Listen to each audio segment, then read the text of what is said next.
கலைஞர் தொலைக்காட்சி நேயர்களுக்கு வணக்கம்.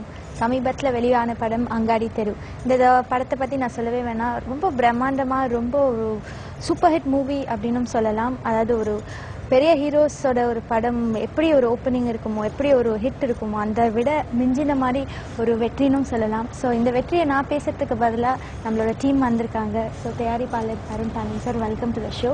நம்மளோட ஹீரோயின் அஞ்சலி, எல்லாருக்குமே தெரியும், எல்லாருமே இப்போ மனசில் திட்டிட்டு இருப்பாங்க. ஸோ இந்த திரைப்படத்தோட ஒரு முக்கியமான கதாபாத்திரத்தில் நடிச்சிருக்காங்க Venkatesh sir, welcome to the show.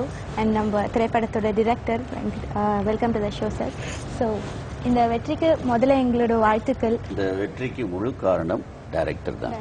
அவர் இந்த கதை சொல்லும் போதே எனக்கு இந்த கதை ரொம்ப இம்ப்ரெஸ் ஆயிடுச்சு.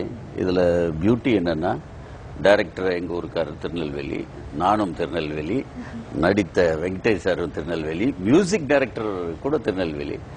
அதே ஒரு திருநெல்வேலியிலேருந்து சென்னைக்கு வர்ற ட்ரிப்பு மாதிரி அழகாக எந்த லாங்குவேஜ் பார்த்தீங்கன்னா எந்த கேரக்டரும் பர்ஃபெக்டாக பேசியிருப்பாங்க. இது வரைக்கும் நம்ம மதுரை ஸ்லாங்கு, கோயம்புத்தூர் ஸ்லாங் எல்லாம் படத்தில் பார்த்துருக்கோம். அப்படியே ஒரு திருநெல்வேலி ஸ்லாங்கை நல்ல கதை அம்சத்தோடு கொடுத்துருக்காரு.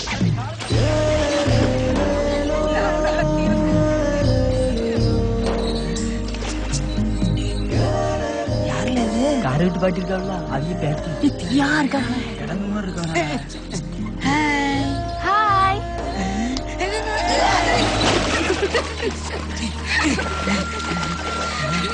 இந்த வெற்றியோட மேஜர் காரணம் நிறைய விஷயங்கள் இருக்கு. ஆனா இதுதான் காரணம் அப்படின்ட்டு உங்க மைண்ட்ல என்ன இருக்கு? வேலை தேடி சென்னைக்கு வருவது மட்டுமல்ல, வேற எல்லா ஊர்களுக்கும் போறதுனுடைய வழி எனக்கு தெரியும். நானும் இப்படி ஒரு நாள் ஒரு பஸ் ஏறி வீட்டுல சொல்லாம மெட்ராஸ்க்கு ஓடி வந்தேன். கிட்டத்தட்ட அந்த கண்ணீர் போறதுக்கு ஒரு 10 வருஷம் ஆச்சு. எங்க வீட்டுல இருந்து எப்படா லெட்டர் வரும், எங்க வீட்டுல இருந்து எப்படா போன் வரும். மாசம் எனக்கு சம்பளத்தை மணி ஆர்டர் பண்ண சொல்வேன். வெங்கடேஷ் சார் என்னோட அசோசியேட் டைரக்டர். அவர் சம்பளம் வாங்கணும்னே அவருக்கு 1250 ரூபா சம்பளம். அப்போது 250 ரூபாய் மட்டும் தனக்கு வச்சுக்கிட்டு, 1000 ரூபாய் இப்ப என் வீட்டுக்கு போய் மணி ஆர்டர் பண்ணிட்டு வாடான்னு என்ன கொடுப்பாரு. நான் தான் கொண்டு போய் மணி ஆர்டர் பண்ணுவேன். நான் 500 ரூபாய் சம்பளம் வாங்குவேன், 250 ரூபாய் வீட்டுக்கு மணி ஆர்டர் பண்ணுவேன். ஸோ இந்த வழியோட கலந்துதான் நாங்க வந்திருக்கிறோம். ஐ திங்க் இந்த வழியை சொன்னதுனால ஊர்ல இருந்து வீட்டுக்காக தன் இளமையை, வாழ்க்கையை எல்லாம் தியாகம் பண்ற இவ்வளோ பேர், இந்த கல்ச்சரே வேற எங்க உலகத்துல எங்கேயுமே கிடையாது. வீட்டுக்கு பணம் அனுப்பணும், தான் சம்பாதிச்சது தான் நல்லா இருக்கும்னு நினைப்பாங்க.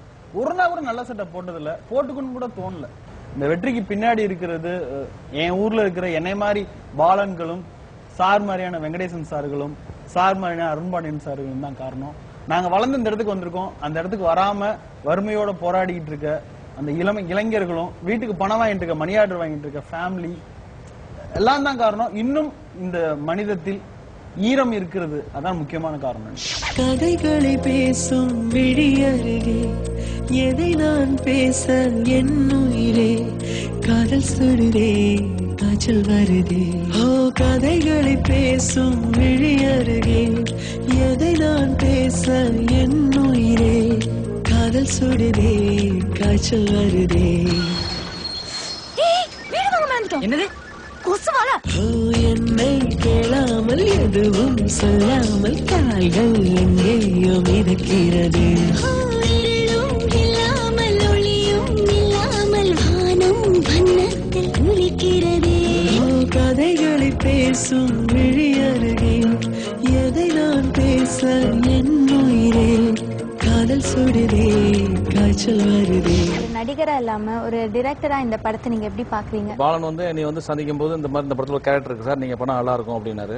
பாலன் நான் நடிக்கிறது எப்படியாவது உங்களை மாதிரி படம், வெயில்லாம் பார்த்து ரொம்ப நான் பிரமிச்சு போன படம் அது. அந்த படத்துல நமக்கு என்ன பங்கு, நம்ம இல்ல சார், அந்த கேரக்டர் நீங்க தான் கரெக்டா இருக்கும், நீங்க பண்ண ஆளு 2000 பேர் பார்த்தேன், உங்க ஃபேஸ் தான் மறுபடியும் வந்துட்டு இருக்கு, எப்படியாவது நீங்க அட்ஜஸ்ட் பண்ணிட்டு நீங்க வாங்க, நான் அது மாதிரி ஷூட்டிங் வச்சுக்கிறேன்னாரு. சரின்னு சொல்லிட்டேன். நான் எனக்கு பாலனை பத்தி தெரியும், வெயிலுடைய பாதிப்பு எனக்கு இருந்ததால நான் பாலன்ட்ட என்னுடைய கேரக்டர் என்ன, நான் என்ன பண்ண போறேன், கதை என்ன, எதுவுமே கேட்டுக்கல. அவர் சொன்ன ஒரே வார்த்தை என்ன சார், இந்த படம் நீங்க பண்ணீங்கன்னா வெளியே படம் பாட்டு வரவங்க உங்களை திட்டுவாங்க சார் அப்படின்னாரு என்கிட்ட. அப்படி ஓகே சரி, எனக்கு அவர் மேல கான்ஃபிடன்ட் இருக்காது, ஏதோ ஒரு நெகட்டிவான கேரக்டர் மட்டும் எனக்கு தெரியும். சரி நான் போயிட்டேன் ஷூட்டிங் ஸ்பாட்டுக்கு. போன உடனே எனக்கு கெட்டப்லாம் கொடுத்து, இந்த கண்ணாடிலாம் கொடுத்து கரெக்ட் பண்ணிட்டு என்னை ஸ்பாட்டுக்கு கூட்டு போனாங்க. நடிக்க ஆரம்பிக்க என்ன சொல்லுவாரோ அதை நான் பண்ணிக்கிட்டே வரேன், ஷார்ட் பை ஷார்ட் சொல்லிட்டு வந்துட்டு இருக்கேன். ஒரு 2 days 3 days கழிச்சா எனக்கு தெரிஞ்சது இவர் பண்ணிட்டு இருக்கிறது சாதாரண படம் அல்ல. அப்படின்னு தெரிய வந்துச்சு. ஏன்னா அவ்வளோ பேர் எல்லாம் திருநெல்வேலிக்கார பசங்க அங்கே செலக்ட் பண்ணி கூட்டு வந்திருக்காங்க. எல்லாரும் ட்ரெஸ்ஸை போட்டு ஜவுளிகள் நடக்கும்போது இது வேற ஒரு பதிவான படம் அப்படி மட்டும் தெரிஞ்சுது. கதை கேட்க தயக்கமாகவும் இருந்துச்சு. அதே சமயத்தில் எடுக்கிற சீன்னா டெப்த் தெரிஞ்சு போய் நான் ஓரளவுக்கு வந்து இந்த மாதிரி ஒரு ஜவுளி நிறுவனத்தில் வேலை பார்க்கக்கூடிய இந்த மாதிரியான பசங்களுடைய வலியும் வேதனையும் தான் அந்த படத்துடைய பதிவுன்னு மட்டும் நான் ஸ்மெல் பண்ணிட்டேன். மெதுவாக பாலன்ட்ட ஒரு சின்ன ஒரு இடைவெளியில் கேட்டேன், இது என்ன மாதிரியான கதை பாலன் அப்படின்னு. நீங்கள் என்ன கெஸ் பண்ணுறீங்கன்னாரு. நான் இப்போ சொன்னதை அவர்கிட்ட சொன்னேன், அந்த மாதிரி படம் தான் சார் அதுன்னாரு. அப்போ நான் சொன்னேன் இந்த படம் பெரிய வெற்றி அடையும்னு. அப்படியே ஏமாத்திட்டே வர இங்க தான் சுடுதல் கேட்டேன்னு சொன்னேன். வா பேசாம வா. சும்மா இருடா. இவன் இங்க வந்து 44 சைஸ்ல சுடுதல் கேட்டால என்ன முடிக்க சொல்லுங்க. இல்ல நாச்சி. இல்லையா? நீங்க என்ன நாச்சி கேட்டல? 46 சைஸ்ல காட்டன் சுடிதார் கேட்டேனா? நீங்க கூட வாயில இருக்க சிந்தட்டிக் இருக்கு, வெல்வெட் இருக்கு, காட்டன்ல இல்லன்னு சொன்னீங்கல? இல்ல நாச்சி, நாங்களே இன்னைக்கு தான் வேலை செஞ்சோம். ஆமல, இன்னைக்கு தான் வேலை செஞ்சிருக்கீங்க. என் பேர் என்ன, ஊர் என்னலாம் கேட்டீங்களே? எல்லாம் ஊத்தவாய், உங்ககிட்ட கூட சொன்னேன்ல? ஊத்தவாயா? நல்லா ஞாபகப்படுத்துங்களே. என்னடா மிரட்டுற? சொல்லுங்களே, வந்தாலே வா. இல்ல நாச்சி, இந்த பிள்ளை வரல. திருட்டு முண்ட பொய்யா சொல்ல. அடிக்கவே இல்ல, நடிக்க வச்சிரு. சத்த மோதி குடோல போய் துணி எடுத்து வாடா. படிக்கட்லயே உட்கார்ந்து இல்ல இல்லன்னு சொல்றப்ப பார்த்தாலும் போய் 44 சைஸ் காட்டன் சுடிதார் போல ரோஸ் கலர்ல. நடிப்புல ஃபர்ஸ்ட் முதல் முறையா நீங்க வந்து ஒரு ஹெவியான ஒரு கேரக்டர் எடுத்து நடிச்சிருக்கீங்க. சோ இது சொல்லப்போ வந்து இப்போ பெண்களை டார்ச்சர் பண்ற சீன் அதெல்லாம் கொஞ்சம் ஹெவியாவே இருந்தது இல்லையா? சோ அதெல்லாம் உங்களுக்கு தயக்கமா இல்லையா? ஃபர்ஸ்ட் இது பண்ணணுமா வேண்டாமான்னு யோசிச்சது உண்டா? இல்ல, நமக்கு வந்துட்டு அதாவது வந்துட்டு ஹெவிங்கிறத விட எனக்கு தெரிஞ்ச என்னன்னு கேட்டீங்கன்னா அது உண்மை, அது நிதர்சனமான உண்மை அப்படிங்கிறது வந்து பாலன் வந்து எனக்கு நிறைய ஆதாரங்கள் காமிச்சார். ஸோ நீங்க வந்துட்டு இந்த கேரக்டருக்கு இப்படிதான் நீங்க பண்ணணும் அப்படின்னு அவர் நடிச்சு காமிக்கும் நீங்க பார்க்கணும். அது ஆக்சுவலா ஏதாவது ஒர்க்கிங் இருக்கும்னு நினைக்கிறேன், அதாவது ஒரு பிஹைண்ட் த சீன் எடுத்திருப்பாங்கன்னு நினைக்கிறேன். அவர் நடிச்சு காமிக்கிறத பார்த்தா நமக்குலாம் ஒட்டியோ நடுங்க எங்களுக்கு. அவர் சைலண்டா உட்காந்துருக்காரு. அவர் அங்க ஸ்பாட்ல பாத்தீங்கன்னா அப்படி இருப்பார், தக தக தக தகன்னு இருப்பாரு. நான் ஒரு நாள் அவர்கிட்ட கேட்டேன், ஏன் பாலன் நான் நினைச்சேன் கமர்ஷியல் படம் எடுக்கிற நாங்க தான் ஸ்பாட்ல ரெடியான பரபரப்பா இருப்போம்னு நினைச்சேன், எங்களோட ட்ரிபிளா இருக்கீங்களே. நான் அமைதியா அப்படியே ஃபீல் பண்ணி வச்சிட்டு இருப்பாங்க நினைச்சு அங்க பார்த்தா ஒரே பரபரப்பு டென்ஷனு. அப்படி பண்ணுங்க இப்படின்னு நான் பண்ணது அனைத்துமே இவர் பண்ணி காமிச்சதுதான். சார் அடி இப்படி பிடிங்க சார், பிடிச்சி இழுத்துப்பாங்க சார், அஞ்சலி ஹேரை பிடிச்சி இன்னும் பாரு பிடிச்சி அப்படி இழுத்துட்டு என்ன பண்ணுங்க அப்படிம்பாரு. சோ எனக்கு வந்து அந்த கேரக்டருடைய வீரியம் தெரிஞ்சதால எனக்கு எதுவுமே மிகைப்படுத்தின மாதிரியோ இல்லைன்னா வந்து இப்படிலாம் பண்ணுமானே தெரியல. ஒரு கேரக்டர் இவ்வளவு ஃபீல் பண்றாரு, நம்ம அதை நம்ம ஃபில் அப் பண்ணுன்ற பயம் தான் இருந்துச்சு. அதை நான் வந்து பண்ணிட்டேன்னு நினைக்கிறேன். காது கிழிஞ்சு போச்சு, கழுத மூக்கு உடைஞ்சு போச்சு, ஆட்ட கண்ணு அவுஞ்சி போச்சு, கரகு பல்லு உடைஞ்சு போச்சு, கப்ப தரையில உருண்டை போச்சு, சென பண்ணி செதஞ்சு போச்சு. இனி நமக்கெல்லாம் ஜாலிதான்.